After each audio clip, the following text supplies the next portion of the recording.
fresh and, live. I know I said we were going to do a live episode again in 2014, but I lied to you all. Ha-ha! We are live on YouTube, retro1limb.com. It is I've lost already track of how many shows we've done. I've got to say, it was me, Austin. It was me all along. Yes, it was. Well, actually, this was all you. This was all you. I can't take credit for this episode because I wanted to not do a show. So this is all you, man. This is all you. I'm letting you take the shine on this one, brother.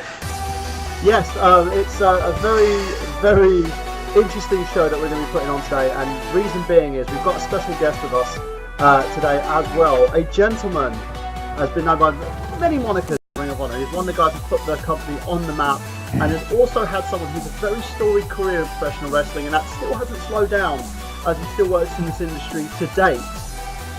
And he's rather Englishman in his own right, from his roots in this country. He is Mr. Nigel Mcguinnes. Hello Mike, hello boys, how you all doing over there? Trust me, it's rather weird, it's sort of like summing up the time, because I know yourself, you're in LA.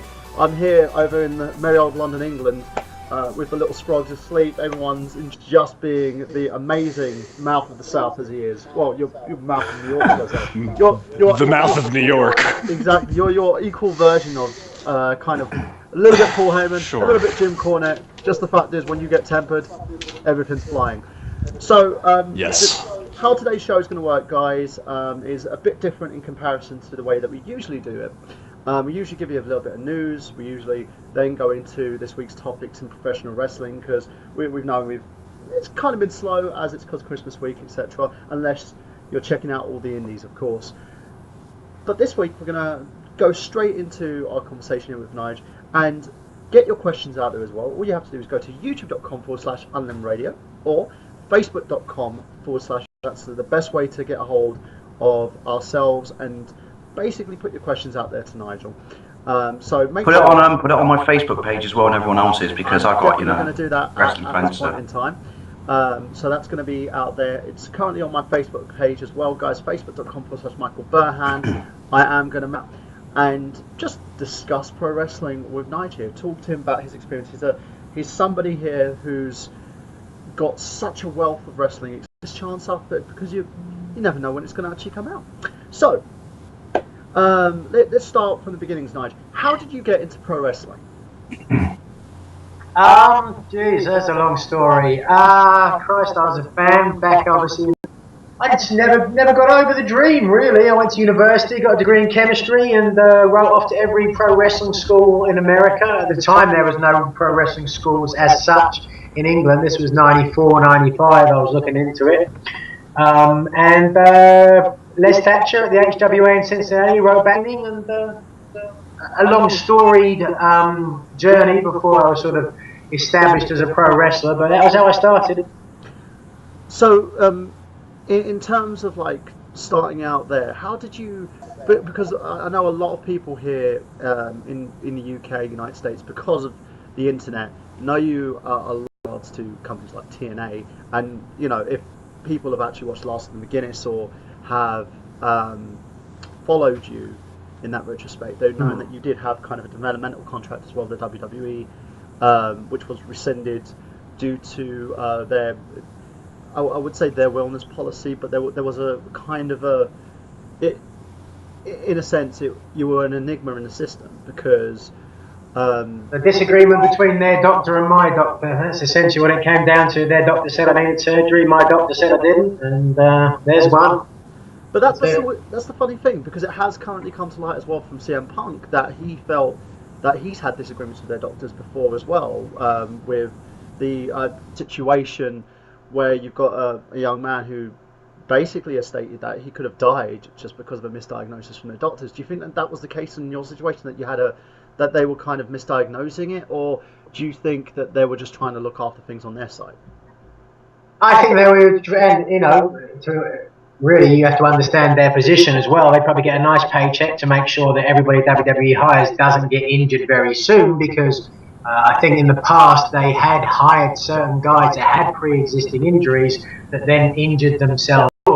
that nobody gets hired with injuries. Therefore, I think certainly at that point in time, they were far more cautious about hiring anybody that had any issues whatsoever. He at the time even looked at my arm and said there's nothing wrong with it, it feels perfectly fine, but just to be safe, send us the MRI. So really, if I hadn't even mentioned I had an arm injury, guys were after the fact. But there you go. That's how life works out sometimes, guys, you know what I mean? If you can go back and do things differently, perhaps you would, but that's the benefit of hindsight. All you can do is move forward. And that's what I've tried to do. No, I agree with you, and having such a positive outlook on life is kind of one of the reasons why I think fans migrate to you. You know, when as the saying goes, life gives you lemons. You make lemonade in a sense. When Brandon's telling me just throw them at people's face. Yeah, no, I mean, I just wanted to really just try to gauge his mind on who was, your opinion, the easiest guy to go into work with, because you really worked with every top guy at the day. I mean, Chris Hero. I mean, you could just name it, all the list of other people you worked on. Who was the guy that you really enjoyed the most getting into the ring with, because it was just the less work possible? You guys had the best matches. I think if you ask anybody, nobody can pick one person, can they? I mean, there's guys that sort of come off the page straight away, obviously like Dragon, and guys like Austin Aries, Kurt Angle as well, Samoa Joe.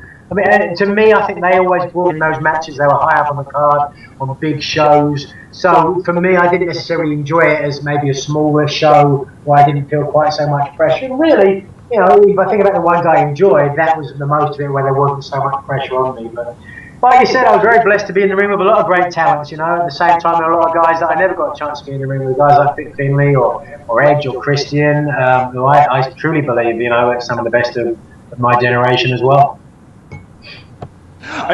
You mentioned that three. I would have loved to see a match between you and Edge, because I think maybe that's just me in thinking that. Yeah, I don't think our styles are similar. I think perhaps, arguably, the way that we put matches together, you know, outside of that's what I meant. Stereotypical paradigm for a match. Then that's absolutely, you know, I think if you look at all those guys, they kind of fit into that mold. And I think, I don't know, I don't really watch a lot of that. I still get the sense that a lot of the guys up there are still wrestling a very basic sort of style, and you know, it worked for a long time. But I think guys like Punk or Dragon, they did really well by changing that style up. So let's talk about styles for a little bit as well. What would you like when you were wrestling? Varied. I mean, I started out and I was doing the southeastern style that I learned from Les. That was where he started a lot of sort of tag team wrestling. That was kind of his bag for a lot of his career. So I learned tag team wrestling. I learned the basic psychology of a match, which everybody starting out should do. And that was my style at that point. I did the Brian Pillman Memorial Show in 2001. William Regal was good enough to watch the match and give me some advice. And he said, "You're going to be a British wrestler. You've got to go back to England." So I went back to England. I worked for Brian Dixon. I worked with a lot of the great guys who were still working at the time, between Doug Williams and Robbie Brooks. Style to what I was being accustomed to. It was real baptism of fire. But then I sort of at that point became more of a technical wrestler, incorporating a lot of the things that I'd seen on the old VHS cassettes that Robbie Brookside lent me. You know, a lot of the guys like Johnny Saint, you know, Steve Gray and all those sort of guys. But then at that point, it made a nice sort of niche for me within Ring of Honor, being up to the Pure Championship, higher up the card. So I watched a lot of guys that were, you know, guys like Joe and Dragon and AJ, All Japan stuff with Ken Kobashi, and sort of realised that my style had to become a little bit more realistic, a little bit more hard-hitting, a little bit more engaging to get to that next level in Ring of Honor. So that was how I addressed things. I threw in more lariats, made things look a little bit more believable, and took a few bigger bumps. And that was where I was at that point. And then after I had a few injuries, I had to change the style as well and take some of the big bumps out, take some of the lariats out. I became accustomed to them, added in a new submission hold. And that's kind of where I was when I was hanging up the boots, you know. And then within TNA, I had to change as well, because obviously it's a TV product, and a lot of people within that company didn't really understand and or appreciate that sort of hard-hitting style. And you could certainly make a point that it didn't really work within the 6-minute TV match genre. So I could change it again. And if I knew 100 things within pro wrestling, I perhaps only did 6 of them within a match within my time in TNA at that point. You mentioned coming up, you had to like adapt your style and stuff like that, and like you talked about the bumps you had to take early on. Do you think a lot of guys coming up take too many risks too early to try and get their name out there, and they're not really worried about, or not really thinking about how they're going to be 10 years down the road if it's not going to pan out for themselves? It's a happy medium. It's a difficult line to walk, really. At the end of the day, you never know what sort of show you're on. Who's in the back watching that can maybe get you booked on a bigger show. You have to take big bumps. You have to do something different at some point in your life. You look at Mick Foley, he took a lot of big bumps. Everyone always remembers that big bump off the top of the cage. Took a lot of big bumps, not that big, but a lot of big bumps throughout his career. Some of them propelled him further along and some of them didn't. But you never know. Again, it's the benefit of hindsight. You never know which match is going to propel you to that station. So it's a pot shoot, boys. Life's a poker game. You sit there with your chips at the side of the table and you put them in, and you hope you get it in with the best of it and see what comes back in return. You're saying there's no reward to playing safe, basically. You got to take those risks. You got one shot at kind of establishing your potential and your ability. So it's worth a pot gamble, if that makes sense. It is, yeah, but like I said, it's the same with poker. You've got to know, you can't just go all in straight away because, 9 times out of 10 you're not going to get anything back, so you sort of pick your spots. And that's part of the game. That's part of the beauty of this art form is knowing exactly when to... Like Kenny Loggins says, you got to know when to hold 'em, when to fold 'em.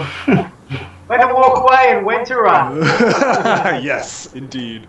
Not the first Kenny Loggins reference on this show, that's for sure. That's exactly it. Brandon's actually a huge fan. So let's talk about then going from like your independent times to Ring of Honor. What kind of interested you in that company, and how did they manage to bring you over? To Ring of Honor? Correct. Matt Stryker and BJ Whitmer had started wrestling for the company. I gave them a VHS cassette. That's how long ago it was of my stuff. He gave it to Gabe. Gabe liked it and said, "Yeah, we'll try and bring you in." They brought me in a couple of times, and as I said, I was doing the British style at the time. It was a nice little adjunct, something different, but it wasn't really hard hitting or exciting enough to have a regular spot. But when that spot came open, they brought me in, and thank God for Gabe believing in me. Always believed in me 100%, and everything that I have in Ring of Honor, and arguably ever since then, in no small part, I owe to Gabe. Yeah, and it's... I have a question. Oh, sorry, Mike. I said I have a question. When you say it was very British style, what would you say are the big differences between your style then and then when you went over to Ring of Honor, and what, how you had to adapt to theirs, if that makes sense? Strikes, I'd say strikes, a lot more hard-hitting forearms and stuff like that. The classical British style, of course, is really one of the epitome of the art form, if you will. Make it look real, but people don't feel it at all, You look at a lot of those guys like Johnny Saint or, Steve Gray or, any of those guys. It's just so beautiful to watch them. I mean, it could be ballet. It's just such an amazing way that they seamlessly move together. And that to me was the epitome of the English art form. They could do it night in and night out. They weren't hurting each other, and they were still engaging the audience and bringing them up and sitting them down. But within WWE and certainly within America and Ring of Honor at the time, they wanted to see a little bit more hard-hitting stuff, so that was really how I had to change. Stronger forearms and a lot more realism in what you were seeing. Did you welcome the change, though? Not just from a career perspective, but was it something that was easy to do, or was it something that took a lot? I mean, no one likes getting hit in the face or kicked in the face. You know what I mean? Like, if I could just go out there and just do wrist locks and trade, hammer locks and that sort of stuff, I would have done that. But I knew that. The business in America and Ring of Honor had evolved beyond that to where I could be doing just that. So you get with them or you get left behind. So let's talk about your rise in Ring of Honor a little bit.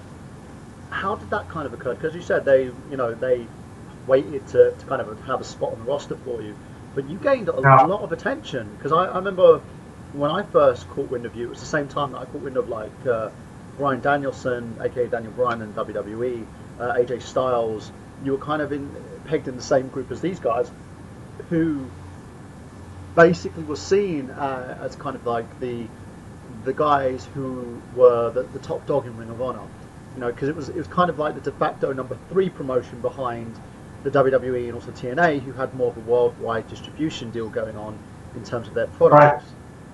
So how did that happen? How did they kind of say, hey, you know what, this guy's talented, we can see that he's made of money, let's make him our top dog? I mean, much like the company now, or much like any company, for example, when other people leave and move away, you know, Joe went off to TNA, and you know, a few of the TNA guys weren't being used as regularly. That sort of opened up spots, certainly for me, and gave me the opportunity. You know, I think putting the Pure title on me was probably the biggest step towards it. Saying, look, I'll give you this title and run with it. You know, a lot of different rules and regulations that you can sort of use to your benefit, tell different stories, and to me that was one of, at least creatively, one of the high points of my career, was to be able to have that sort of 15-month run with that belt and do different things within that story that people weren't seeing in regular matches. And I think to a certain extent now, when guys sort of come up to me in the middle of the card and go, you know, what do you think I'm doing right, wrong, or indifferent? You've got to know where your spot is on the card, and that doesn't mean, you know, you just got to go out there and phone it in, but it means there are different stories that you're going to tell. And there's a main event story, and there's a mid-card story, and I felt like that Pure title was a mid-card story, and I kept it that way. I didn't do anything too crazy, because I wanted to make sure the guys that were going on there last had something to work with. You know, I didn't want to go out there and take crazy bumps or anything too nuts, because again, you're all part of the same team. So I felt like that was a great spot for me, and that was really what started pushing me in that direction. So let's talk about like the Pure title for a minute as well, because that belt was rather different in terms of the constraints that Ring of Honor had. They kind of had, as you said, had different rules, regulations. There was only a few guys that kind of made the title work. You had yourself, you had Doug Williams, you had like AJ, who managed to work in the rules of that title, but also find interesting ways to tell that story. And do you think, in a sense, that's kind of what wrestling is missing at the moment? Because you know, even though Ring of Honor is still an outstanding product, in my opinion, you do see a very different style of wrestling in comparison to companies like me and Brandon and Dave were talking about NXT previously, and how that's a different product in comparison to WWE's main roster. Or if you look at TNA's product and how different that is to Ring of Honor, and you can see that a lot of it isn't stories really being told anymore. It's kind of, you see the only time in that a lot of fans come and talk about a wrestling company is when the product starts to blur lines, and they start talking about backstage politics, and things kind of get a bit more interesting per se, because everything seems more realistic, as you put it. Right. So what do you think gave you that kind of purpose in terms of the Pure environment? How did you manage to use those rules to kind of expand your character, because it was rather unique in terms of the title itself? Yeah, I mean, there's a plethora of ways. You know, you're only allowed 3 rope breaks. There are certain other rules as well.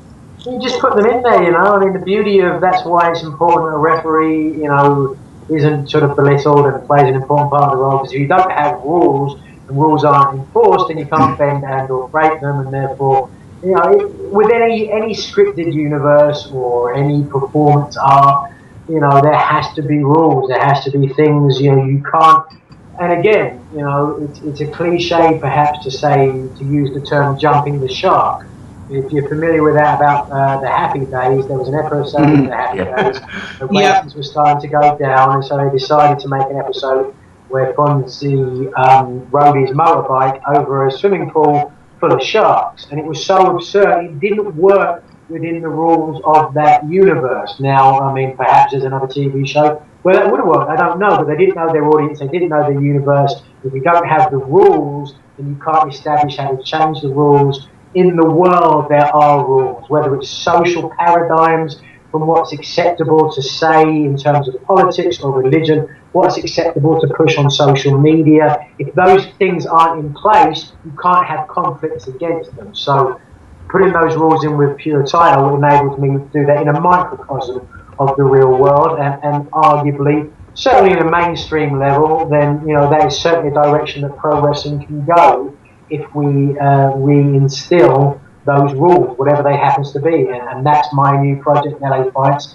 That's what I'm trying to do. I'm trying to evolve things back towards that high concept scripted seasonal show like a Breaking Bad, and show what is possible within the pro wrestling genre. Because I've heard people talk about it, and I'm sure you guys have heard people talked about it yourself, going, why can't pro wrestling be more like these shows? Why is the in-ring style still essentially on a mainstream level the same as it was 10 or 15 years ago? People have made significant advancements. I think if you look at Dragon, you look at Punk, they're trying to use MMA influences here and there, but they only have a limited ability to do so within the model that currently exists. That's what I'm trying to do, is start from afresh with a blank slate. I'm starting to say, if someone gave me carte blanche and said you can make all the changes you want within pro wrestling to put a categorically new product out there, what would you do? This is it. This is what I've done, and I want people to get on board. And it's very easy to say what is wrong with the product. It's very easy to say, I don't like this, I don't like that. It's not so easy to say this is the way it should be. It's even more difficult to say this is the way it should be, and I'm going to put it all together into one nice, neat, compact project and put a price tag on it and say this is what it costs to make this a reality. If people want to get behind it, they want to see something different, this is the opportunity to do it. So what you're saying is, sorry, mate. What you're saying is evolution is important and something should always progress forward. But so you're kind of basically in that, because of the money aspect behind a lot of professional wrestling, they fear change, and to some degree, would you say they're stifling the art form?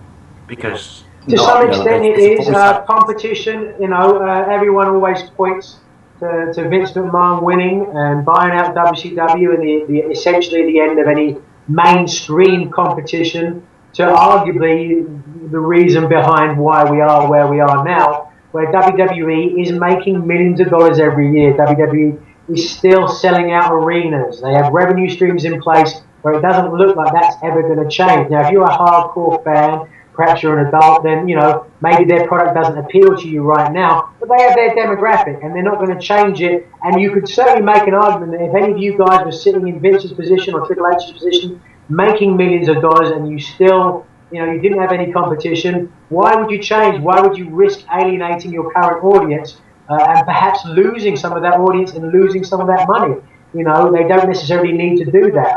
As I'm not positioning this as competition, I'm positioning this as a way of showing what else is possible within the genre. And I think there's a huge fan base for it. Not only people who are disillusioned with the current WWE product, but people who just don't watch wrestling anymore, and there are plenty of people. You've got to think, in 1998 and 1999, in America, there were 10 million people who were watching pro wrestling on a mainstream level on a Monday night. Now that level is about 3 to 4 million. That means there's 6 million people who are no longer watching it. They're still alive, they're watching something, and on top of that, you have people that now have grown up watching MMA. They're certainly open to a scripted product that draws heavily from the MMA fan base, but also remains true to that pro wrestling fan base. Because you've got to understand, within pro wrestling, we've learned certain things that work, and those are the universal themes. Whether it's pro wrestling, whether it's movies, whether it's television, whether it's campfire stories, there are certain universal themes that people respond to, and that's what we've got to stick with.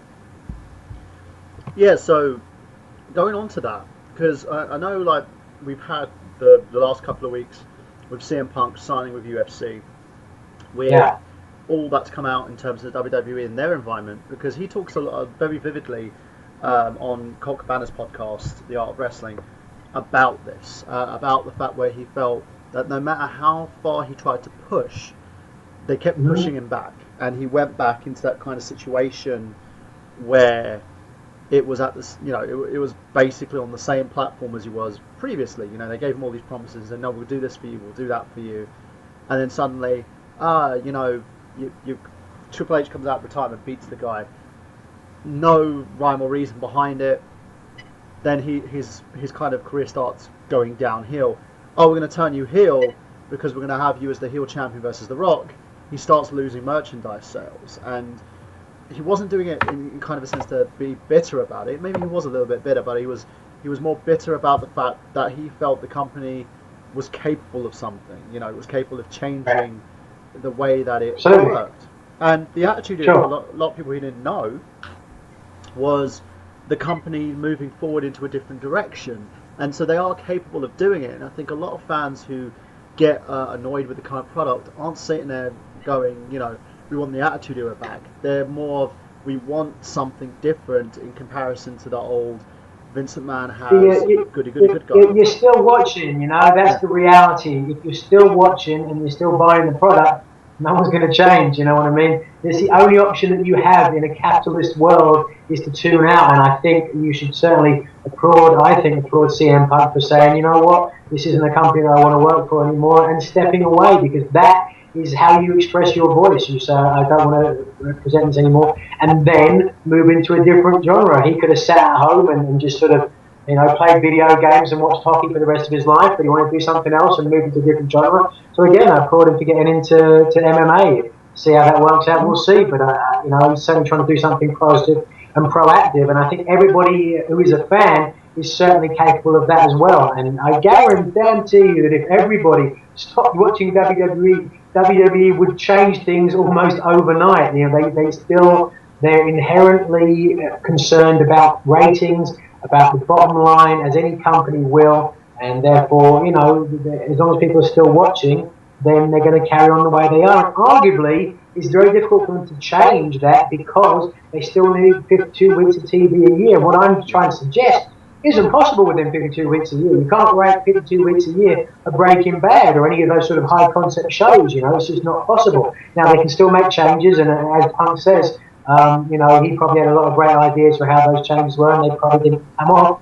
But again, it's kind of a victim of its own success in the sense that now there are so many people with say-sos within that company, and I saw it within TNA as well, where something would get hot and then they forget about it and they'd move on and sort of lose a lot of that thing. But that wasn't anyone's specific fault, unless you can truly say who has the final say-so. Within TNA, I wasn't sure who that was. Perhaps in WWE you can say it's Vince McMahon, but what is Vince now? Is he 65, something like that, and here he is trying to figure out what's going to appeal to people who are 30, 40 years younger than him. It's very difficult to do. He had trouble doing it in the 90s, which is why it was so helpful to have guys like Shawn Michaels and Triple H around at the time to say this is the way things need to evolve. But you also got to remember back in the early 90s when the Attitude Era was coming, you had Eric Bischoff and you had WCW making real inroads and putting them on the back burner, forcing them to make those changes. You have Paul Heyman and ECW doing categorically new TV, stuff that had never been seen on a national stage before, that created this amazingly creative melting pot where WWE not only could but had to change, and they did. They no longer need to change, they no longer have to change because they're still going to make money, and that's the reality of the situation. So until someone can come along, and of course this is going to sound like a pitch, but until someone can come along that can really do something different and has the sort of power to do so, it ain't going to change, because I'm telling you, no one is touching pro wrestling, certainly not within Hollywood. The movie The Wrestler was fantastic. I think it did great things for people respecting the industry, but it didn't change things to where people are really putting a lot of money into it. And even now, the Lucha Underground show that's on the El Rey network, that's fantastic, and they're trying to push things in a different direction, but it still isn't the categorical evolution that I think is going to change things around for the industry, and perhaps it won't come. And that's the reality. We look at pro wrestling and go, it's always going to be around. And yes, I think WWE has the revenue streams in place such that they always will be around in some way, shape or form. But Rome didn't last forever. And the United States of America maybe will not last forever. And perhaps even pro wrestling as we know it may not last forever. And if it is going to carry on, it has to evolve. I don't think there's any doubt about that. So I think it's a brilliant, it's a cliche. I'm not taking away than what you say, but the point I want to make is it's a brilliant cliche, which is we complain about something, but ultimately the only way to affect something from the wrestler's point of view is to vote with your feet. From the public, if you're not happy with something, then vote with your wallet, because unless you hit them in the pocket, then, as you mentioned, it's just going to carry on as this behemoth that it is right now, that there's fears change.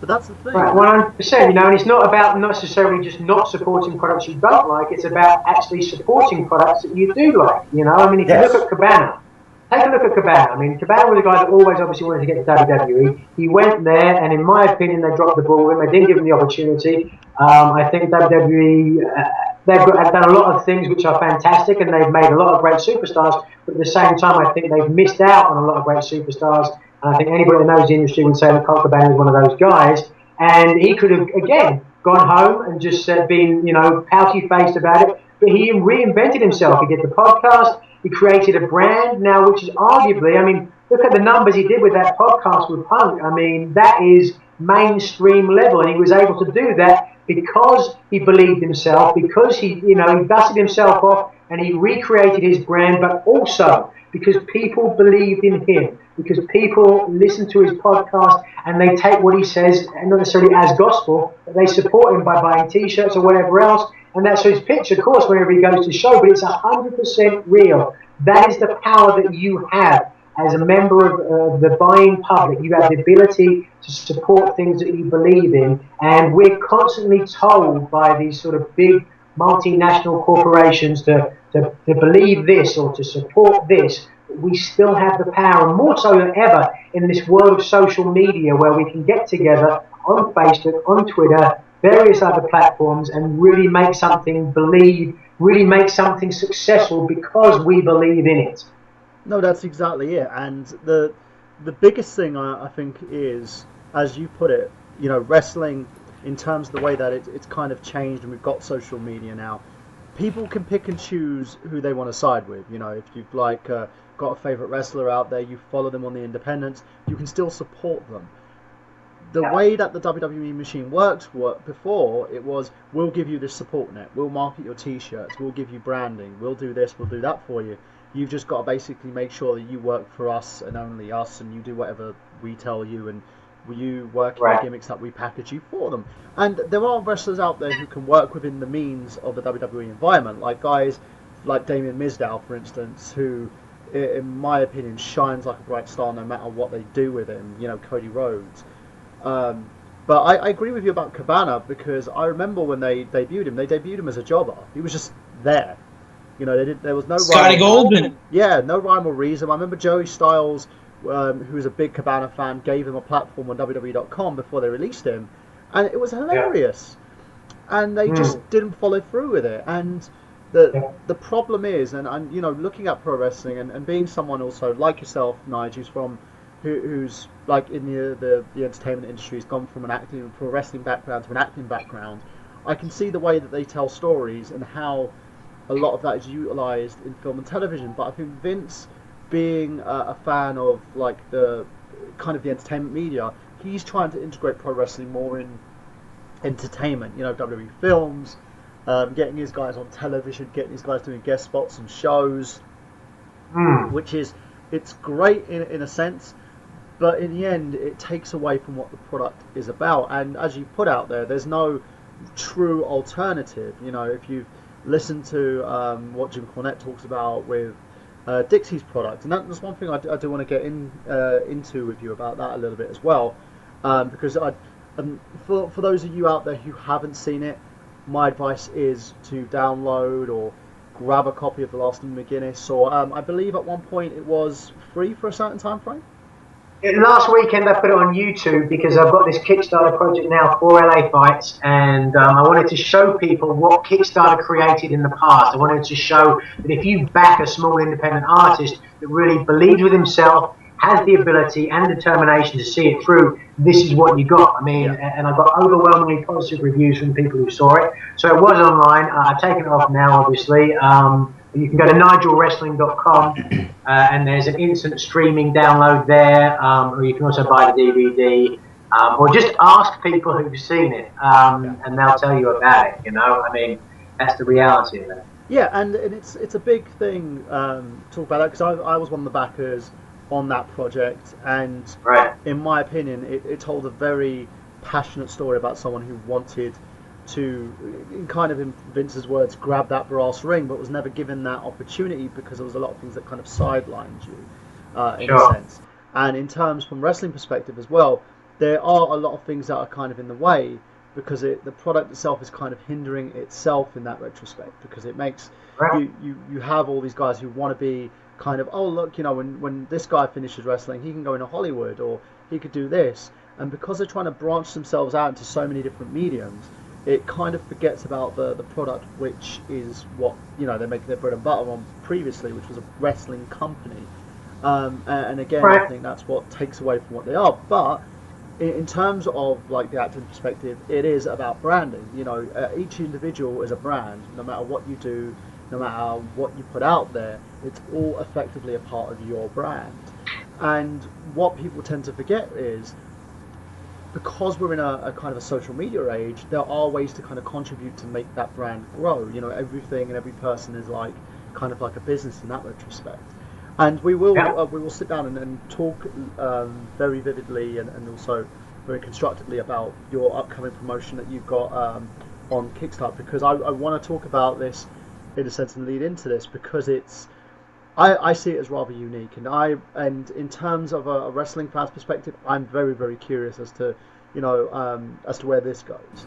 Now, before we do that, I've got a question from our forum, facebook.com/WrestleRevolution. For those ladies and gentlemen out there, if you want to join us, one of the places to view us, you can view us on facebook.com/WrestleRevolution. It's from a gentleman by the name of Chris Jester, who says he wants to know your favourite road story and who's the favourite guy to work with, which you've answered that one, of course, because that was Brandon's question. So your favourite road story. Tell us a little about... There's always a go-to. There's lots of road stories that I won't share just because, I don't want to implicate anybody involved. But the sort of most PG-13 one is, there was a Ring of Honor show. We got snowed in New York, New Jersey, somewhere like that. And there was me, Dragon, Cabana, a few other people stuck in this hotel for 2 or 3 days. None of us could fly out, and Dragon was kind of going a bit stir-crazy. And he was on the phone with his airline trying to get the first flight out possible. He was living on the West Coast at the time. He was on hold for like 3 hours. They had him on hold for like 3 hours. And he was using the phone in the hotel. And he also tried to call again from his cell phone to try and get another person, and couldn't get through there. So Cabana, I think it was my idea, but Cabana did it. Cabana called from a room, a phone in another room, called his cell phone pretending to be the airline, and started telling him that he had a connection, but it was out of Philadelphia, and it was in an hour's time. So he had to get to Philadelphia in an hour, and so Dragon's getting more and more frustrated, saying, but I'm in New York, and he's going, well, you've got to get to Philadelphia. And the roads were all closed at the time because of the snow. So Dragon's trying to explain that, and so Cabana's saying, well, has anybody got a bike? Maybe you can ride a bike. And so he was coming up with these more ridiculous ideas. And Dragon was really at the end of his fucking rope. And obviously, we were all sat in the room with Dragon the whole time, overhearing Dragon sort of say, a bike? How on earth do you expect me to get a bike?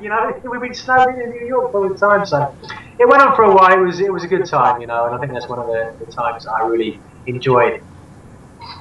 So let's throw it over to you, Nick, because you've been a bit quiet. Ask away. What question would you have for Nigel? Oh, you guys were talking about the Pure title earlier. I want to ask, what was your favorite Pure title match that you had? Fucking hell. I really have to remember one. I mean, obviously, I think the one with Dragon where we unified the belts. That was essentially a Pure title match, was it? I think I don't even remember now, but I remember having a lot of great matches with Chris Daniels over the title, Claudio as well. Christ, I think Aries as well. I had a match. I mean, there were so many matches. You've got to remember, it's 15 months that I held that title for, so a lot of great matches. It's difficult for me to remember any specific ones. Okay, so let's ask you a little bit about TNA, Total Non-Stop Action Wrestling, Impact Wrestling, the other company that kind of you debuted there as Desmond Wolfe. You had some amazing matches with Kurt Angle. Can you basically tell us a little bit about what it was like working for them, and what do you feel in terms of your time in the company hindered you? Because I know there was a lot of things they attempted to do with you, but then cut you off, and then I mean, that's how much time do you have? That's such a long, broad question. That was my time there. It was eclectic. It was varied. It went from the very highest of the highs the lowest of the lows, contracting hepatitis B. He made certain promises that to a large extent weren't living up to. Who's to blame? Who knows? I don't know. People tried their best, and were I in their situation, would I have done things differently? Who can possibly say? Whether it's me, whether it's Punk, whether it's in TNA or WWE, every now and again people get a bad run of luck. They get a bad shake of the stick, and it's easy to point at guys and say, well, they just didn't understand me, and that was certainly true to a large portion of the time.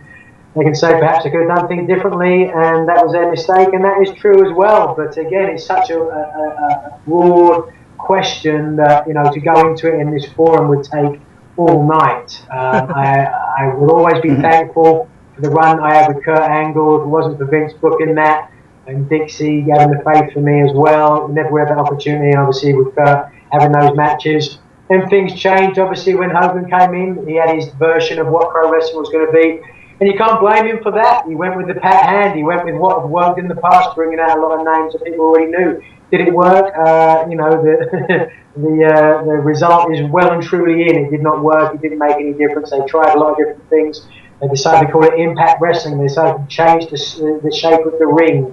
They changed all different things, but largely, to all intents and purposes, it remained essentially the same in terms of viewership as it always has been before. So this is part of my goal. This is part of the reason I started thinking about how we can evolve things, because I've had this discussion again and again with so many people inside the industry and out. It's like, you can't just change little things here and there. We're not going to change the name. We're going to change the shape of the ring. I'm going to make my tights blue now and whatever. It doesn't really make the slightest bit of difference. It needs a categorical evolution. When ECW came into being in the early 90s, people went, holy shit, this is different. I've never seen this before. I've got to watch this. People started picking up on it and changing the mainstream product because of it. Paul Heyman had that idea. He had the wherewithal to see it through. He had a company. He had the backers at the time to make it a reality. It wasn't just Paul Heyman. It wasn't just ECW. It was Eric Bischoff. It was Vince Russo. It was Vince McMahon. It was Steve Austin. It was Mick Foley. The list goes on. There were a lot of people that contributed to it. But the bottom line was it was categorically different. It was completely new. It hadn't been seen before. And until a product comes along that does that again, then nothing will change. And I hate to keep harping back on it. When people ask me about my time in TNA, that was what it has inspired. And as I said, I don't have 3 or 4 hours to get into the details of what happened there. So, what do you think in terms of Dixie's company? Though, why do you think it's turned into the its current form of not moving or progressing in a certain direction? Because I know you said you've got that you could basically go for ages about what you feel went wrong. But as a company, because she tried everything. She did get all these big names in. She tried to get Hollywood writers in. She tried to look at the WWE's formula and say, let's do what they're doing. Do you think that was part of the problem? That the fact that they tried to... Yeah, no one's going to do WWE better than WWE. So if you try and do something similar, the best you're going to come off with is a second-rate attempt. They had, like WWE with Punk when he did that pipe bomb thing, like TNA with Joe and Angle when they had that pay-per-view that drew like 60,000 buys, which for the time was the best buy rate they'd ever done. They had opportunities to go in a different direction, but didn't do it. Now, can you blame Dixie? I mean, not necessarily. She did what she thought was best at the time, and she didn't know pro wrestling, so she brought people in that did know pro wrestling and listened to them. But again, she listened to them, not to him or her, as the case may be.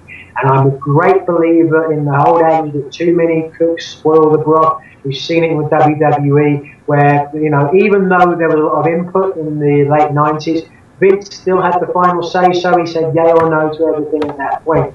And if you don't have that person that understands the industry, then it's very difficult when you've got 6 or 7 people. I've talked to Vince Russo about this, I mean, Vince gets a lot of heat, and perhaps arguably so, for some of the stuff, and probably he'd be the first to admit that within his time within pro wrestling. But everything that he did went through 3 or 4 other people within TNA. He wrote the script, it went to Hogan, it went to Bischoff, it went to Dixie, it went to Bruce Pritchard, or whoever it happened to be at the time, before it then came back to him, make all these changes and then push it out.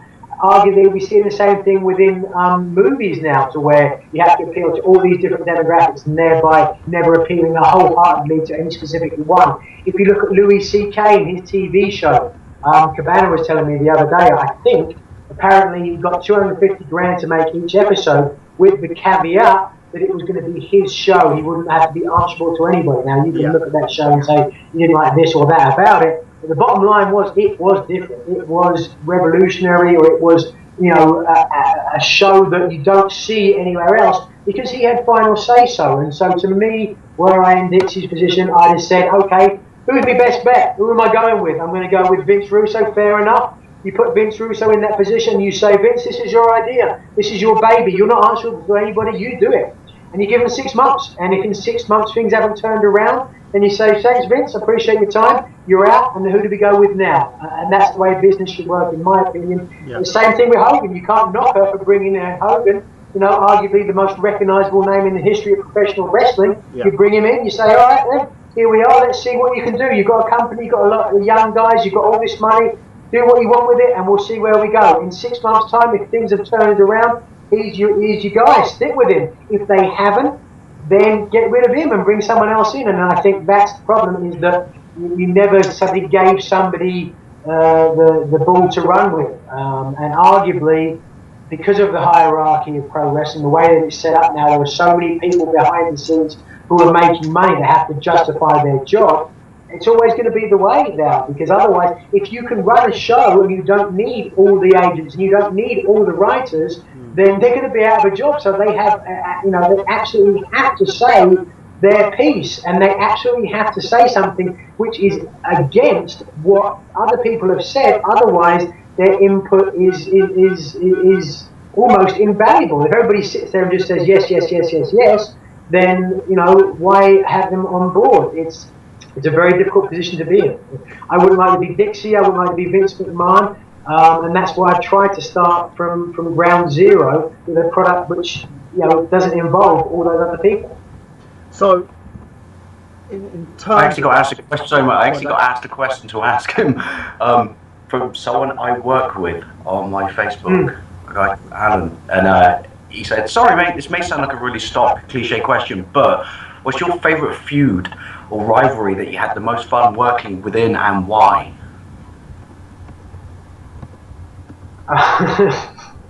Yeah, it is. Or can that be PG-13 either? You can. Is what, sorry? You go through any constraints you want in terms of answering that question.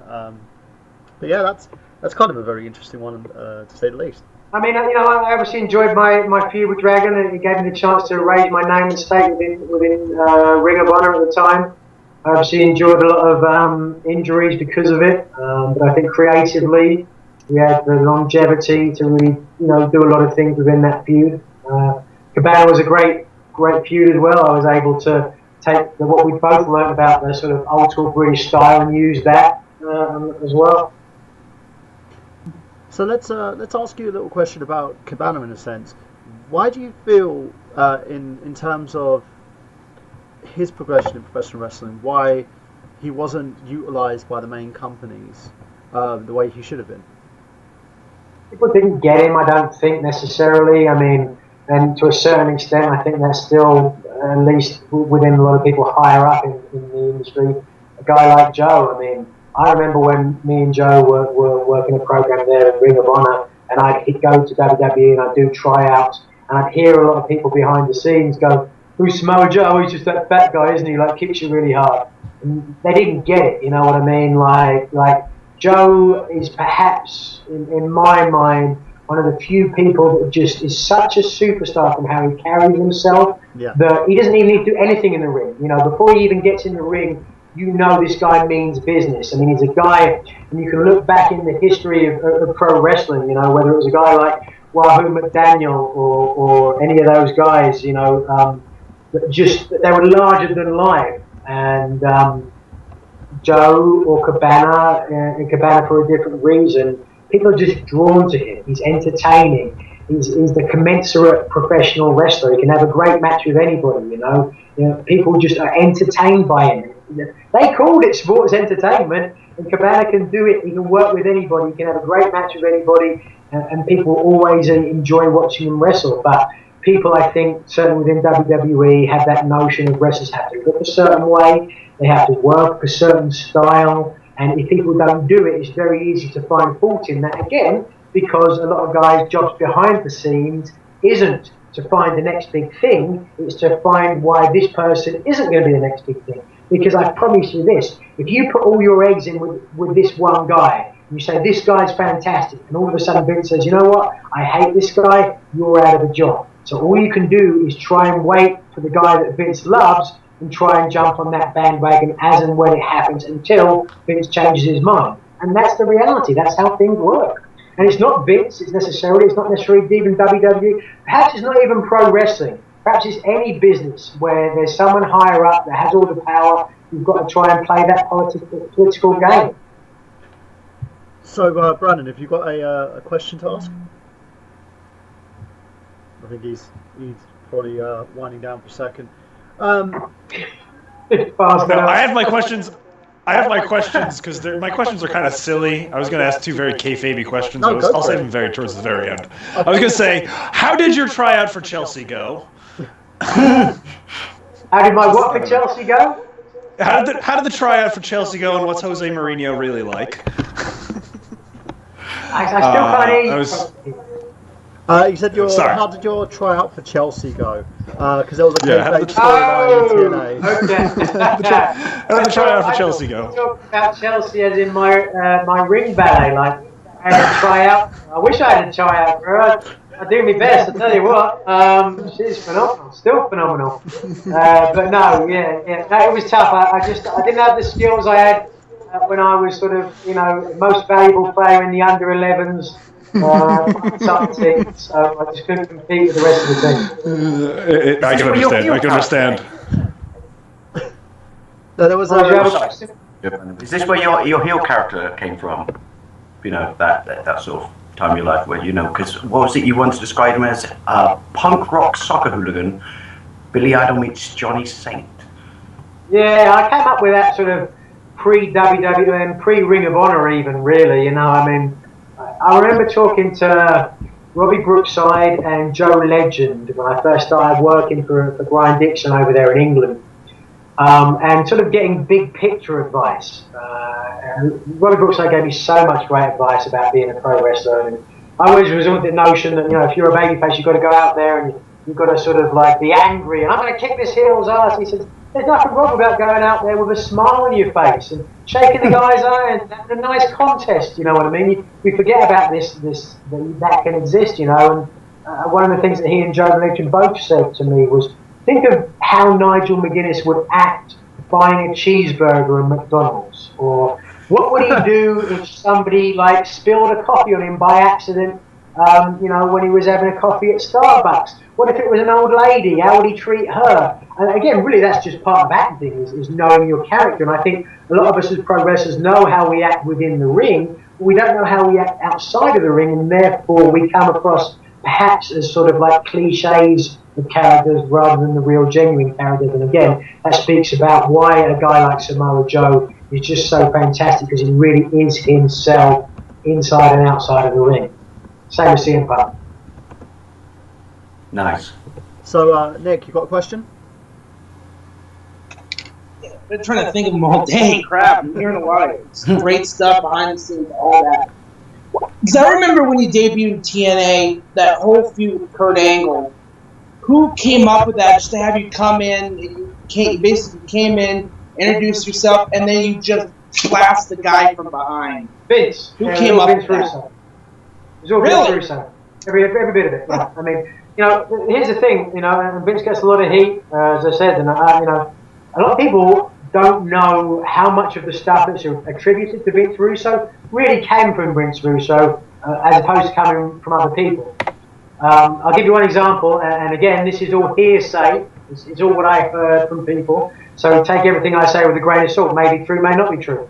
Remember there was that awful match, there's a long list, that awful match where they had an electrified cage. And what happened was, it was supposed to be like an electrified cage, and they forgot the cage for some reason. And so they had to scramble at the last minute and they ended up getting chicken wire and building this sort of cage out of chicken wire, and it looked like garbage, and when anybody touched it, the lights would go on and off, and they had this horrible sound effect that went bzzz, like that, and people shat on it, and I don't remember who was in the match, but whoever it was, God bless them for doing their best to try and get the match over. And I think, were they even wearing blindfolds, and the blindfold came off? I mean, it's you know, it's for one of those sort of like horrible, awful Botchamania highlight reels. But during the match, they were screaming, you know, fire Russo, fire Russo. And what I'm led to believe, Vince had little or nothing to do with that match, and somebody else, who again, I won't name names, that's not about this, somebody else suggested and pushed that through, and Vince has had to go through with it. So when you're a fan, you're watching it, you know, do bear in mind that you probably don't understand exactly what is going on behind the scenes. You don't understand how many people have say-so in what's going on. And again, what you do have the capability to do is just to tune out and just to stop watching it, and then things will change, you know. And it's a horrible thing to say, and I don't really want to say it because I still love pro wrestling. We all still love pro wrestling. I still believe in Ring of Honor with all my heart and continue to do that. And I would say to you, if you don't like the main companies, then check out Ring of Honor, because they are doing something different and that is, you know, carving its own sort of niche. But the reality is that, you know, on a mainstream level, pro wrestling just hasn't really evolved in a grand scheme enough in the last 10 years, and therefore to some extent people have to walk away and you have to say thanks, and I'll come back when you give me something that's different. So let's talk a bit about your project, your current project, because you did, as I said, I've known you from the Kickstarter Last McGuinnes. We kept in contact from that, and also in regards to, you know, the next stage of your career, because I know in terms of anyone, like, transition from pro wrestling is very, very hard to do. In a sense, it's kind of like you're learning to walk again. You know, you're trying to find that kind of that purpose, and try to find the way for yourself to kind of transition into something new. You can't just go on there and say, hey, I'm going to be an actor now, just give me a script and I'll do what I did in pro wrestling. It doesn't work like that. The mechanics aren't the same. The way that things are done aren't the same. The training is rather different, which I learned the hard way. And going like from that and progressing, you know, migrating back to Ring of Honor, because Jim Cornette discussed a while back when he did a shoot interview, and he talked about the fact that how he wanted to bring you back to the company once your thing with TNA finished up, because one, there was a big sticky situation in terms of politics going on in there. Certain people within the new company who kind of felt that, you know, didn't really listen to Jim's plan, in his words, but he wanted to bring you back because he felt that you're someone who the fans kind of look up to, and in all terms and purposes he's right, and someone that the Ring of Honor like fold would see as a definite kind of authority figure. So they placed you in that position before he parted ways with the company, because he felt that he was kind of frustrated with his position. Now, in terms of that, how did they kind of go about approaching you? Was it just one phone call and say, hey, Nige, you know, we want to bring you back, we want to give you this position, let's pitch it to you, you won't have to wrestle? Yeah, well, TNA released me. They fired me in like June or July, I think. And I reached out to Ring of Honor in September, I think, something like that. I called Delirious, who was booking at the time, I believe, and said, look, you know, I'm not going to wrestle anymore. I believe I've done everything I can do within Ring of Honor. They've got younger guys now. You've got like better guys, and you know, I'd like to do something within the company behind the scenes, if that would be possible. It'd be great, you know. And he said, funnily enough, that they were looking for someone in a commentary role, and they thought I'd be great for it. So that was it. I think it was September that I started back in there as as a commentator. But I knew there was going to be other things as well. I knew that would be a nice little adjunct. I was happy to be back there on Ring of Honor. I knew I wasn't going to make a living at it, nor did I expect to. So that's why me getting the crowdfunding money for Kickstarter and coming out to Los Angeles, learning to edit and making this documentary was the next step for me, because now that has transitioned to where now I'm making money as an editor, working for a TV show on True TV over here, living in Los Angeles, and I'm able to say, look, I have this new project and I can do something with it. So let's go on to kind of the new project. Let's talk about the new Kickstarter that you currently got going on, and tell us a bit about it. Tell us what you're hoping to achieve with it. It's a 6-episode TV series. It involves pro wrestling in every way that I've sort of suggested. I mean, you've got to understand, guys, nothing I'm suggesting, any of the integral parts of this is categorically new. I mean, I'm sure you all have thought about pro wrestling yourself and thought, wow, what would I do? What needs to be changed? How can I change things, you know? The thing is, though, everybody has ideas, all these different ideas. That's relatively easy. It's not so easy to put it all together into one concise packet, as I said before, and make it into a reality to find out exactly how much this is going to cost to shoot. And so that's what I've done. I've sort of evolved the in-ring style, I've evolved the storylines, I've evolved even the business structure to make it seasonal versus 52 weeks a year, and designed it, figured it all out, ready to move forward with it, and now I just need the money to make it reality. 370 grand, it's a lot of money, there's no doubt about it, but at the same time, one episode of Raw costs 400 grand to make. That's for 3 hours. Here I am trying to do a 6-episode series for a little less than that. Now, if I was going to do this in an ideal world, I'd ask for a lot more because, you know, it's an expensive thing to do. It's going to be an 18-day principal shoot. It's going to need 2 weeks of pre-production and probably about 2 to 3 months of post-production as well. So I figured it all out, and this is how much it's going to cost. It's a bare bones thing, you know. I'm not going to be able to fly in wrestlers from all over the world. I've got professional people here. I'm going to call in some favours. You know, I've got people who've done this sort of stuff before who can make this into a reality, and that's what I'm doing moving forward. You know, as I said, it's nothing revolutionary in of itself, any of the small ideas. But what I'm doing is I'm saying to people, if you don't like WWE, if you want to see something new, something categorically different within the pro wrestling genre, this is an opportunity for you to do it. Just back this, and I'll show you something. Will it be perfect? Probably not. Was that ECW perfect? Certainly not. But it certainly influenced a generation and showed pro wrestling where it can go, for better or for worse. I think in this case it will certainly be for the better. So, what questions do you guys have? I mean, you've heard about the project, you know what I mean? I don't want to just reiterate myself and talk about what you can find. If you go at lafights.com, it will take you to that. There's certain pictures. There's no point me going into that. But for you guys who've heard about it, what are your concerns? What are your interests? What do you not understand? Let me address those things. Okay, well, I know for a fact that you've had challenges. You have people question the viability of not only this project but of Kickstarter itself, and you've always led people back to the Last of the McGuinnes and how you know you've accomplished that. Because I know there's been a lot of negative stigma going behind Kickstarter because there's been a lot of people who have asked for a very big pot of money who have gained those funds and who have ended up in a situation where they haven't followed through with the project. It's I mean, I think in all fairness, and again, that's a very valid point. I think anybody that puts money into a Kickstarter or any kind of crowdfunding thing absolutely has the right to see something for their money or their money returned. And not only just something for their money, but something that's worthy of their money. At the same time, there has been a lot of successful Kickstarter campaigns, mine being one of them. But you know, you can only judge when you back a Kickstarter campaign. You back any crowdfunding campaign. You're not necessarily just supporting the project. You're supporting the person, because that is the person who's going to see this through. And that is what I would say.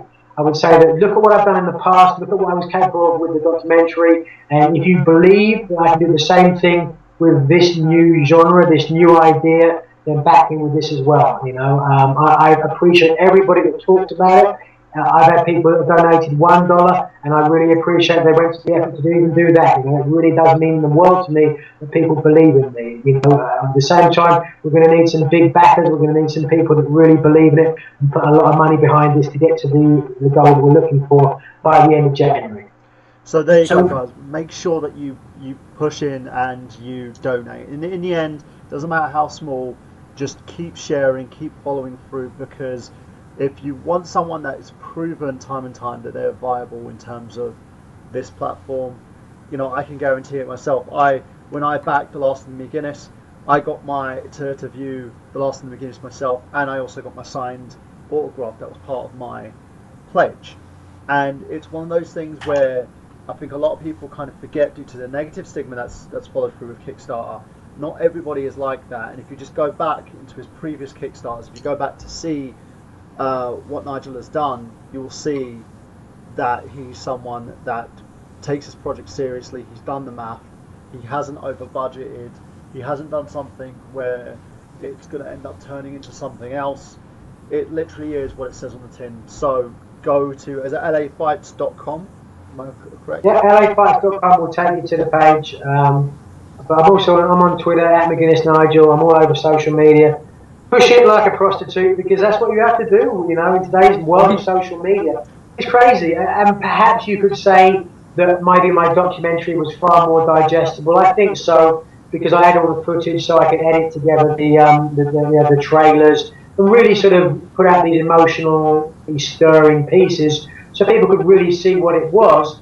But nonetheless, I put that project up on Kickstarter, and within 3 days, I had 32 grand that I was asking for, because people got behind it that quickly and that much.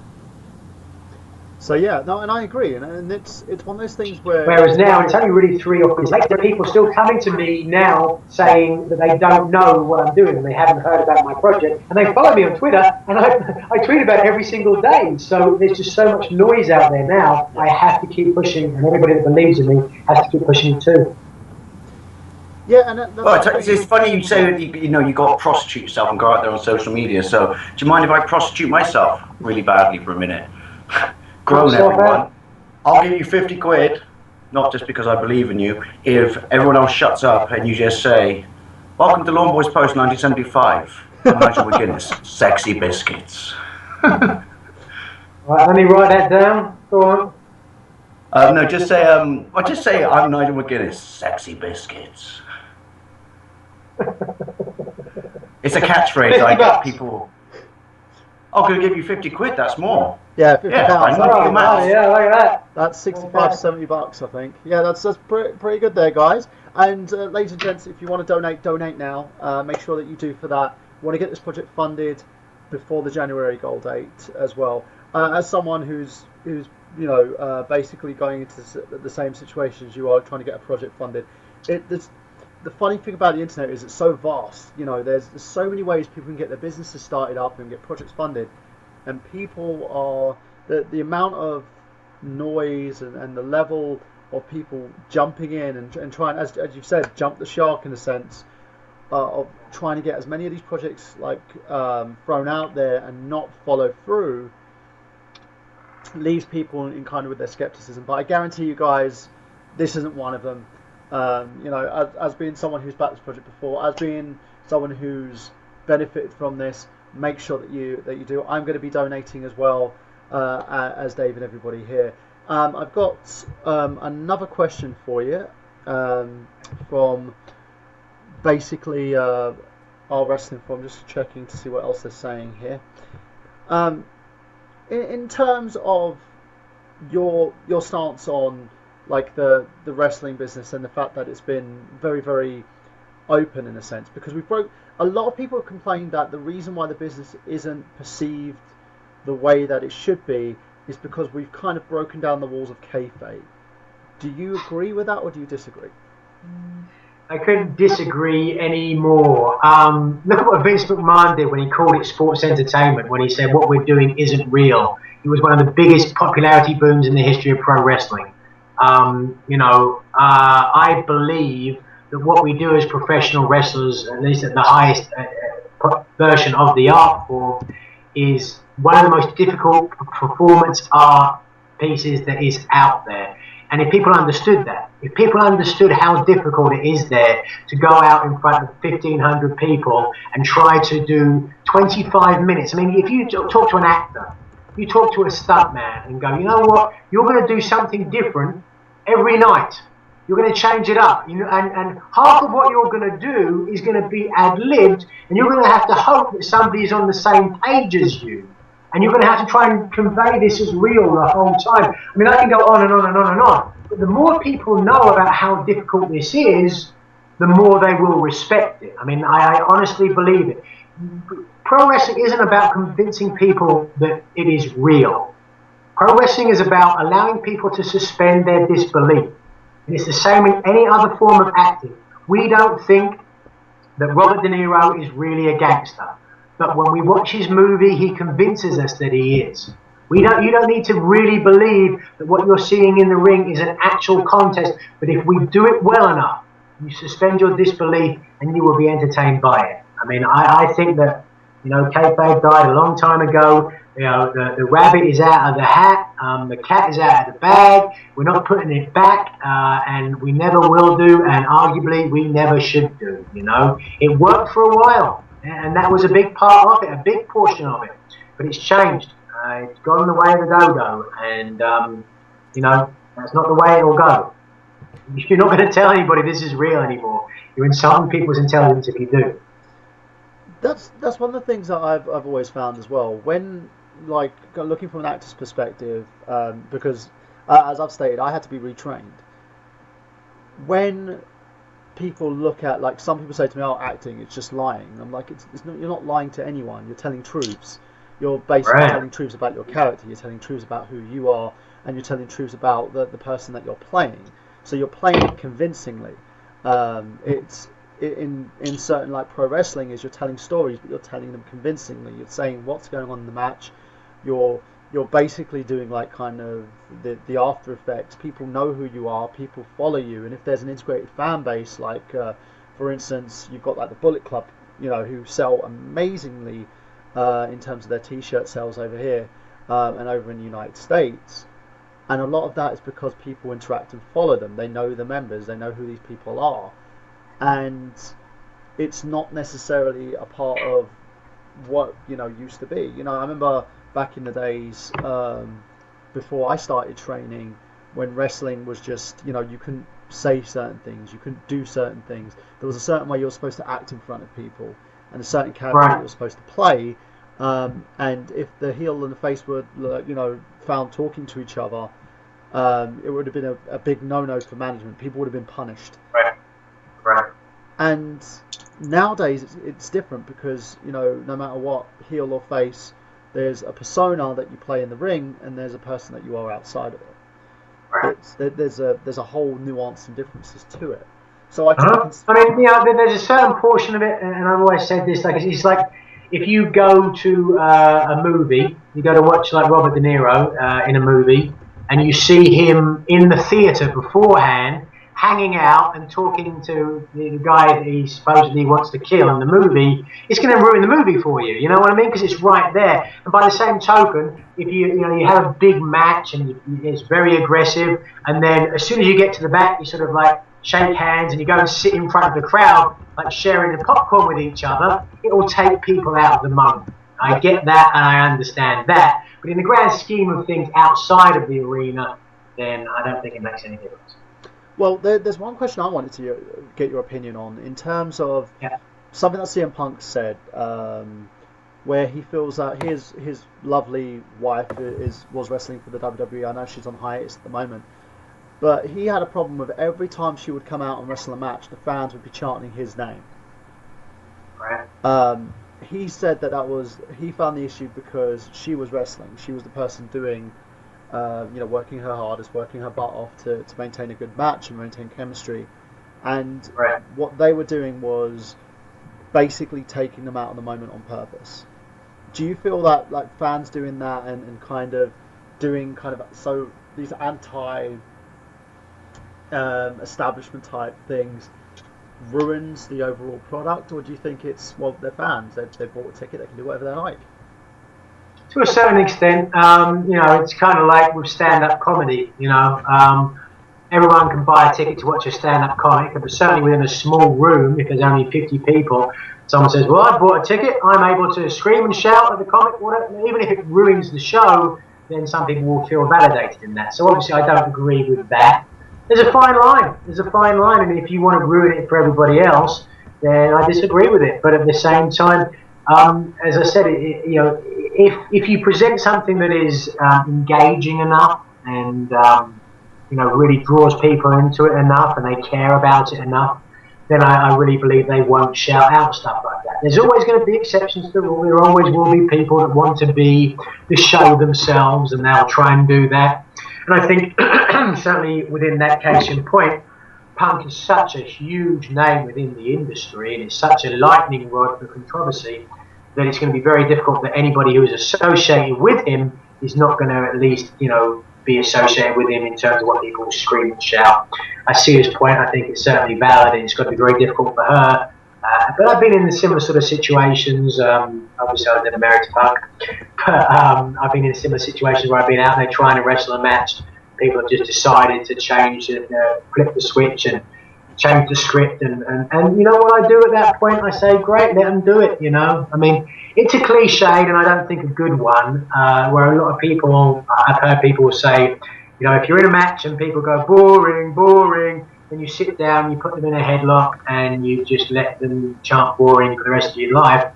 People eventually are going to tune out, and they're not going to really feel as though they've got their money's worth. Now, that doesn't mean that as soon as they start boring, you do something really exciting, but it means that there's an issue, and you need to sort of try and realise why they are bored. For the most part, there will be some people that just shout boring, boring because there isn't a table or burning, whatever it happens to be. But nonetheless, I still believe that, you should listen to the fan base. It's a complex question, boys. It really is. Yeah, well, it kind of ties into what I want to ask now, which is obviously the fact that you're on this cast, with us means that you appreciate, I want to, support your fans and that. But back in the early days, what were your first sort of experiences like with one-on-one fans on the street and stuff like that? Like good experiences, bad experiences. Was part of your brain just went, well, this is all part and parcel of the industry, or holy shit, did that just happen to me? Largely positive. I mean, you got to remember those sort of small shows that I was starting out with. They were all they had a very positive fan base, you know what I mean? They liked independent wrestling on that small level, and they really got behind and supported it. So we really have been very blessed, actually. There's been very few or very little negativity towards me in my career for the most part. I've been very blessed to have positive sort of support from so many fans that I have. Yeah, there's a question we've got here from Miguel Leon, who can't be with us today. And this is a question that I was on my mind. I forgot to ask you. Were you originally supposed to be a member of Fortune in TNA? Because that seemed like the kind of freight train they were bringing you towards, and they kind of diverted you in another direction.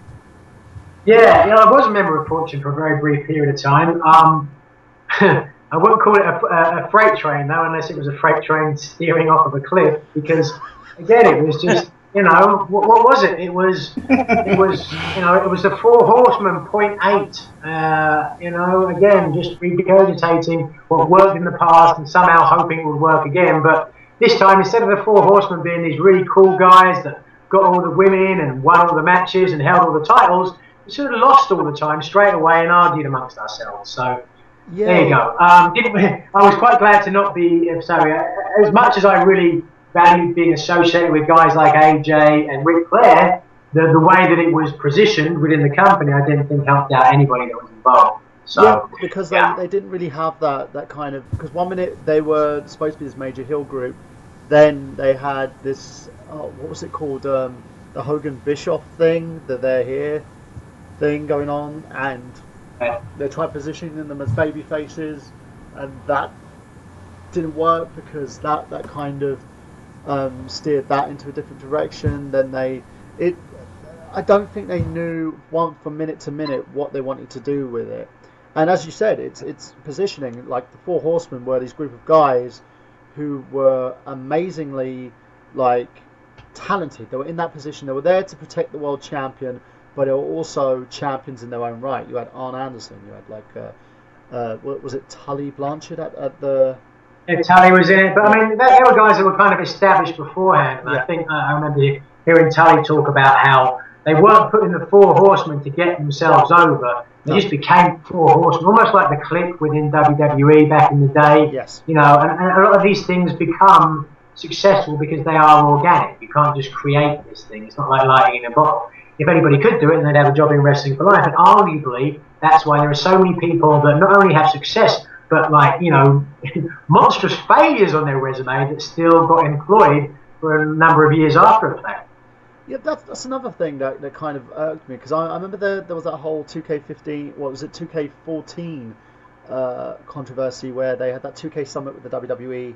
It was hosted by Jim Ross. You had Ric Flair. Rick was being like jolly old Rick in a sense, in terms of the way that the whole thing was contrived. 2K loved it, but the WWE saw it kind of as a slap in the face, and Jim Ross was later released. Do you feel that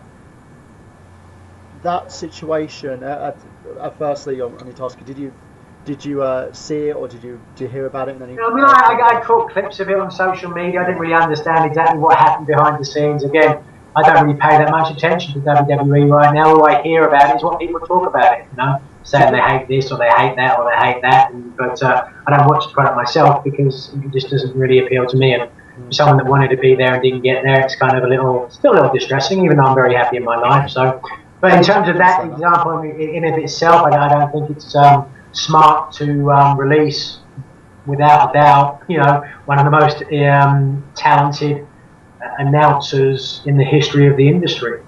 That's what I was going to segue on to my second question, was because it seemed to me like the relationship between Jim Ross and the WWE, and again, this is someone from the outside looking in, because I wasn't, you know, part of the company in any shape or fashion myself, but it seemed like they had this real abusive relationship going on with Ross. Like they released him time and time again. They had attempted to try and find a suitable replacement for the guy, and then eventually they just kind of cut their losses and just went with someone else, even though they didn't feel that the person would be as I would like to say over, but I remember there was a whole shtick about Vince saying that he doesn't want announcers to be more over than the wrestlers, you know.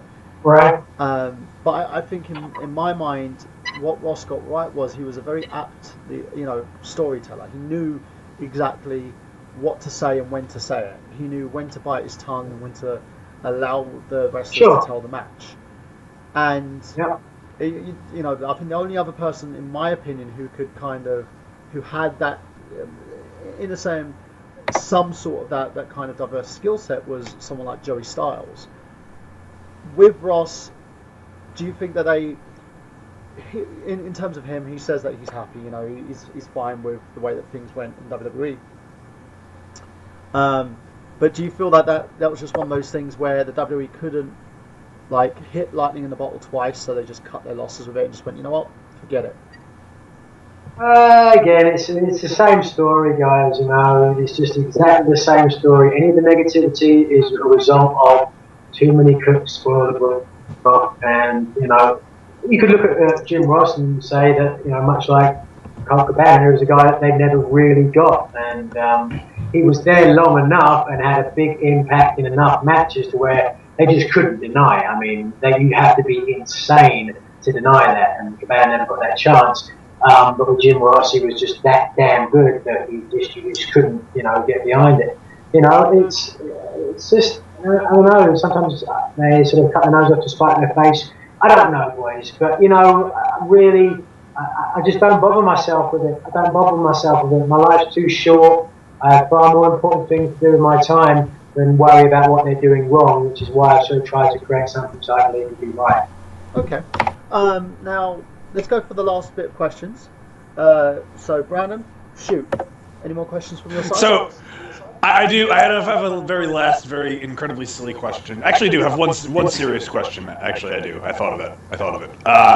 I bring this up to every guest we usually have on the show, and I think it's one thing that wrestling on the independent level lacks is really the structure of the territory system.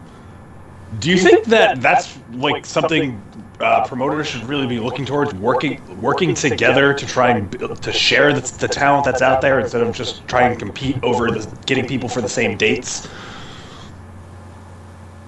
I don't think it's either here or there, really, to be honest with you. The territory system arguably worked because there was a travelling world champion that, was over enough that you could bring him in, get your guys over by the rub, and then, still do good business moving forward.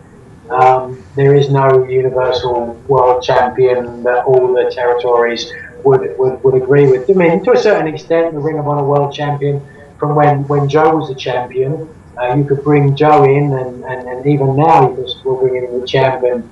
To a much smaller level, will at least have a good rub for your local guy. But it's categorical. The change is needed to be really successful. And again, I think what hopefully I can show within this thing with LA Fights is something that can be replicated on a very small level. Because if you're a small independent company, you have the matches, you have the guys, you can write high concept TV and shoot it. It doesn't necessarily need to have the high production values, as long as you have engaging characters and great storylines, and if you can do your best to evolve the in-ring style, you can do something that will be entertaining as well. I mean, if you look at Chikara, they're doing something different, and they sell DVDs. Pro Wrestling Guerrilla, same thing. It's certainly possible. Yeah, even to an extent, you've got like Shimmer who do like women's wrestling, and they sell DVDs by the truckload. Yeah. And apparently women's wrestling doesn't sell. Yeah. It does show you that no matter what, and no matter how the product is marketed, there's always going to be a fan base for it, as long as you market. To a certain extent. Yeah. A small niche. Yeah. So Nick, what about you? Well, I'm thinking about it with NXT, because WWE has their developmental system, and pretty much that's the reason to have the WWE Network, to be honest, to watch that every week. Yeah. Do you I think wonder how much that costs? it has a $9.99? Of course, we had to squeeze in that joke, Yes. as if they haven't rammed that home enough on Raw. But you think we have this good mix because they brought in guys like Kevin Steen, Kenta, Devitt. They brought these guys in, and they have their whole batch of guys that are just training down there. You think that's a good mix? They have their couple of guys that have worked, 10, 15 years. Sami Zayn, El Generico is another one. You think that's a really good mix of guys? You have the experience, and then you have the guys to learn off of? Of course. I mean, it's one of the best rosters in the world today, without a doubt. There's no question about that.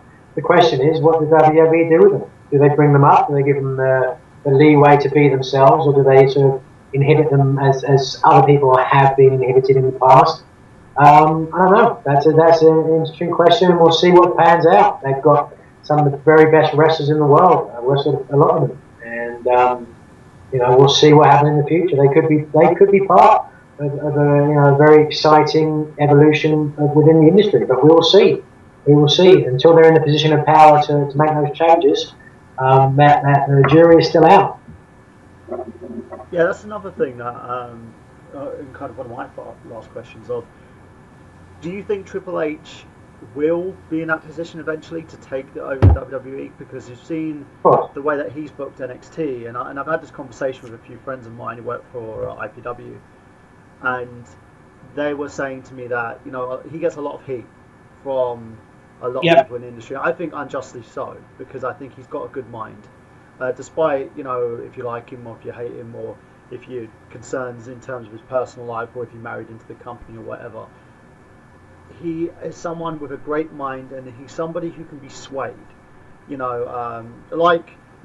had this conversation about Shawn Michaels, and a friend of mine was stating that, Michaels would just be out for himself. And I said, actually, if you listen to one of the stories about Michaels, and the fact that he was one of the guys who kind of went to bat for Punk, he went to bat for Bryan, he went to bat for the indie guys, and was the one who kind of silenced the yes men, in a sense, who kept telling Vince, no, don't do this guy, this guy's too small, this guy's this, or this guy's that.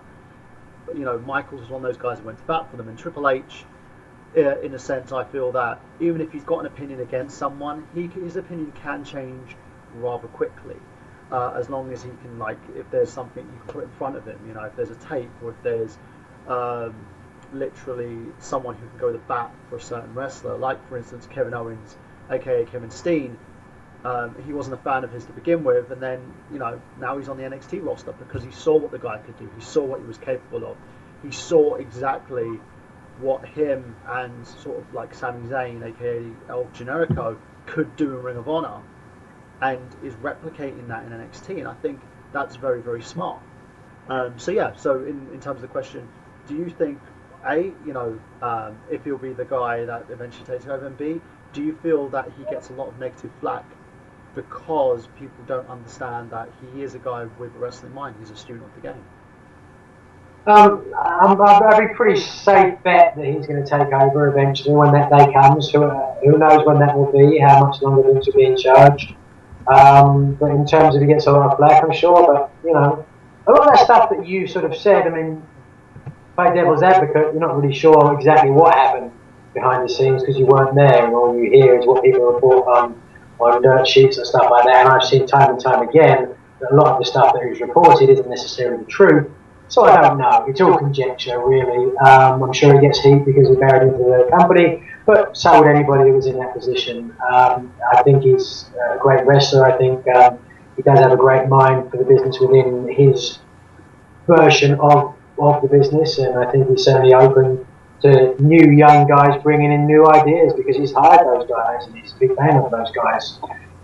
It's just a question of when those guys get their say-so, and et cetera, and if that's 5 years, 10 years, who knows what will happen. Vince, I believe, and I don't know because again I never worked for the company, but I believe he has the sort of personality that as long as he's breathing, he's in charge. You know what I mean? So yeah, very much. He'll retire the day after he dies. There you go. So that's another one, because I remember there was an online article about you having a conversation with Vince, and he's asked you what you wanted your character name to be, and you came up with Desmond Wolf. Was that kind of an apt conversation, or was that them getting? No, again, I don't know where you read that or heard that, but again, that again speaks volumes about what we hear and what actually is reality. I never discussed my name with anybody at TNA. I showed up. Terry Taylor said, "Oh, let me introduce you to everybody, and by the way, your name's going to be Desmond Wolf." That's it. Yeah, because I think it was WrestleZone.com that actually reported that there was an article out, and I think it was. I'm trying to think where they got that from, but they said that you had a conversation with Vince McMahon, and you basically stated. Vince McMahon. Yeah, Vince McMahon. That's why it kind of shocked me when we were having this conversation. Yeah, I never talked to Vince McMahon in my life. I had one conversation with him when I did a dark match. I went up and I shook his hand. I said, "Thanks very much, Mr. McMahon." And he didn't really. He looked at me like, "Why are you shaking my hand?" That's it. I've never talked to him other than that. So there you go, guys. That's kind of those rumours out of the back there, and that's the thing as well, which I would like to kind of point out to ladies and gents, you out there. Don't believe everything you read on the internet. If there's a chance, if there's a question that you have to ask, use these shows, use these formats as a way to kind of ask these questions. Go on Twitter to Nigel and ask him a question, and pick his brain, because you've got a lot of talent there. You've got a lot of history as well. You've got someone who's basically had a very storied career and a very journeyed career in professional wrestling, which at the moment you barely get that now. You've got guys who have come from the WWE developmental system, or people who have just started in the industry, who haven't had that much vast experience. And as Brandon said, I think we're kind of an inkling and a renaissance in terms of the independent scene and territory system, and hopefully if LA Fights gets off the ground, we're going to have a lot more of it. So it's your chance to kind of contribute to that and get more seasoned people into this industry who could eventually make their way through to be the next top star of a company. Who knows? Now, let's. As Nigel said, if you want to change people, if you're bored with how it is, then jump on this. This is the only way you can affect any real change, which is ask and demand and help promote people who want to do something different. Because otherwise, if you don't, you've got no right to piss and moan when you go, "It's the same old, it's the same old." Exactly. And now let's go to plugs. Nigel, go first. Tell us everything, every avenue we can find you on. I'm going to make sure I make a list of every place that our lovely audience can actually find you, so that one, for the Kickstarter itself, two, Twitter, Facebook, etc., official website, everywhere that we can find you, so that we've got you full access to you. And I know you've recently done a Reddit AMA as well. Check that out. I did put a link to our forums, facebook.com/groups/Wrestle Revolution. It's in there as well. And you can also find some backdated episodes of Slamcast in there. Now, go for it, Nigel. Tell us where we can find you. Alright, lafights.com will take you to the project. I'm on Twitter @McGuinnessNigel, Instagram @McGuinnessNigel. I'm on Facebook. There's about 7 or 8 of me. The real one is 7. It ends in a 7. But anyway, I'm posting all over the place, all over the time. So you can find me on there as well. NigelWrestling.com is my website. You can get copies of the DVD there. But as I said, it's really all about LA Fights for me right now. That's what I'm putting everything into, because I believe in this project that much, and I hope other people will too. And Dave, where can we find you? You can find me on Lawnboys Post 1975, if you like, pointless, random, vloggy waffles, pickups, and retro video gameplays. Come and check it out. And can I just quickly say to Nigel, your attitude, not just with this project, but you're such a positive guy, and it's so refreshing that, while in the big pictures of things, this means absolutely nothing, but I got a few thousand subscribers on YouTube, so if you don't mind, I want to do a video where I can promote this project. I'd love that. Thank you very much. I appreciate any help whatsoever. And Nick? Alright, you can find me over on Twitter @GamePegasus187. I'm on Facebook @Nick Horacek. I'm on Instagram @Pegasus187. I'm on YouTube @TheGamePegasus187. And I'm somewhere on the WWE Supercard servers doing the Road to Glory thing @Pegasus187. Yeah, find me, try and beat me. I've recently joined up the WWE 2K Supercard game, and I will give my thoughts on that eventually on youtube.com/TheNerdGenius. Go to www.nerdgenius.com. That's where you can find Slamcast each and every week on there as well. youtube.com/UnlimRadio, youtube.com of course, I Got Gameplay for I Got Gameplay, 8 p.m. EST every Saturday. This week we're going to be talking about a 2014 retrospective, so make sure you join in for that, guys. And as always, all you got to do is just find me on Facebook. You can find me on Twitter, of course, just by going @Michael Burhan or facebook.com Michael Burhan. Now, Mr. Ligon, sign us off. All right. Well, this has been a certainly fun-filled episode. Big learning experience. Many thanks to Nigel for joining us. Again, can't thank him enough. LAfights.com. Check that out. I'm definitely looking forward to it. Reminds me of one of my favorite old shows, WMAC Masters, back in the old days of syndication glory. So, Brandon, all hope on the Twitter. Apparently nothing on the Instagrams. Go out there and support independent wrestling in the communities near you. It's out there. There's people trying to live dreams, and you should support them. They might end up like superstars like Nigel. So for Nick Horacek, for Dave Wade, for Michael Burhan. Well, before you go, I've got to earn my $50. I've got to earn my 50 quid, right? You gotta, earn your money, son. Earn your money. Hold on. Right, just gotta say, say your name and say "Sexy Biscuits" in a really gruff voice. I'm Nigel Mcguinnes. Sexy Biscuits. There we go. Yes. There we go. That's how we end up. Nigel, I will go to the other room. That's where my pants are. I will get my credit card and I will hit you up straight away. Thank you, good sir. Thank you so much. Yes, that's how we like to end it, folks. I ended it on a high note. So for everybody, again, thank you, Nigel. Thank you, everybody, for listening to it. Go forth and spread beauty and light. We're out. Play my damn theme song.